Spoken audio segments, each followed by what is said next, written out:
physiotherapist, you might have worked with a lot of people that struggle with body dysmorphia, and some have even gone to the extent of taking steroids.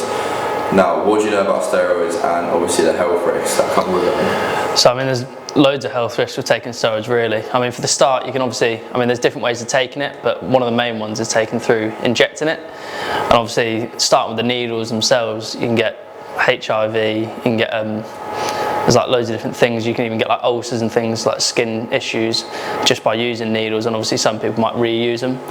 So, and then when you come into the actual use of the steroids, men and women differ, sorry, quite a lot. So men, you can get like infertility, you get like shrunken testicles, which is actually one of them. Obviously you get the gains of you look big and things like that, but one of the bigger risks as well is like heart disease. So the actual using of it causes clots, which then obviously through your system can cause like heart attacks, strokes. And then with women, you get things like breast loss. Again, infertility is a big one, but there's many different side effects that you can have, and some people aren't just aware of it. You mentioned some important bits there, but what would you sort of recommend to someone that's in the gym or perhaps sport-wise that want to take these drugs to better themselves, or at least they think they're better themselves? What would you sort of recommend to them? I think one of the biggest things really would be to research it, to research the benefits and the side effects of it, because I mean, even talking to other people, or like understanding what the risks are, you'll understand how bad it can be, and that the benefits really don't outweigh the risks.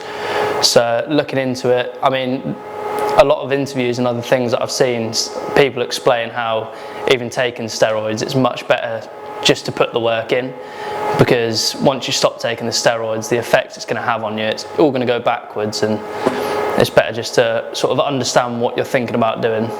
With how big social media is nowadays, can you understand why people that struggle with the way their body looks are, leaning towards taking these steroids? Absolutely. You go on Instagram or anything nowadays and you see loads of people like in the gym, and they're looking massive, and you think, look at me, I'm quite a small person. If I were to look at that and think, what's the only way of getting to there, I might think that steroids is the step to get me there. But it's understanding that there's different body types as well. So there's people, like someone like me is never going to get to the same size as like some of the bodybuilders you see in like the world's strongest man competition sort of thing. But yeah, absolutely, like with Instagram and things like that, you really need to be careful of firstly what you're posting on there, because with like certain people that are struggling, it might actually push them to taking steroids. But yeah, you can definitely understand why people sort of lean towards it, and I think a lot more needs to be done to sort of curb that. So you sort of just find that you sort of sending a message out for people to like create a more compassionate society where we're all more happy with how we look, and not to create this image that we have to look a certain way.